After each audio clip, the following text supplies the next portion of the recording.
The war crimes of ancient civilizations. History is written by the victors. But what if the truth was far darker than we were ever told? What if the most celebrated ancient civilizations, the ones we admire for their architecture, philosophy, and governance, were guilty of war crimes that rival even the horrors of modern warfare? These aren't just stories. They happened. But history has conveniently brushed them under the rug. Let's explore 5 forgotten war crimes of ancient civilizations, atrocities so brutal that they challenge the very foundations of their so-called greatness. The Assyrians weren't just conquerors, they were the architects of terror. Historians admire their military strategy, but rarely do they mention how they turned psychological warfare into an art form. Their favorite tactic? Publicly flaying their enemies alive and displaying the skins on city walls as a warning. King Ashurbanipal even boasted about placing hooks in the noses of rebels and parading them like cattle. And yet, we remember the Assyrians for their libraries more than their cruelty. Athens, the birthplace of democracy, philosophy, and free thought. But in 416 BCE, they committed a crime that contradicts everything they stood for. The small island of Melos refused to submit to Athenian rule. The response? Athens slaughtered every man and sold the women and children into slavery.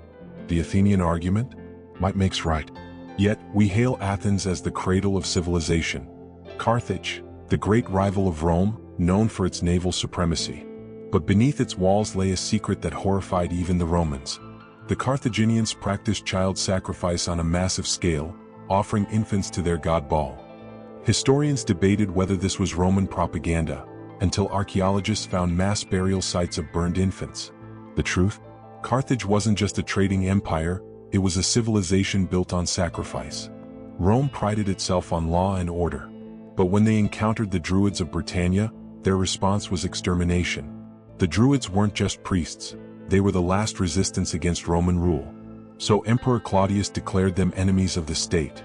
Legions stormed the island of Anglesey, cutting down every priest, woman, and child. The entire Druidic religion was erased, its history burned, its followers slaughtered. Today we know little about them not because they were insignificant, but because Rome made sure they were forgotten. War crimes aren't a modern invention. They've been with us since the dawn of civilization. But how often do we question the history we were taught? How often do we dig beyond the myths to uncover the true cost of empire? What other hidden atrocities do you think history has buried? Let us know in the comments. And don't forget to like and subscribe for more untold stories from the past.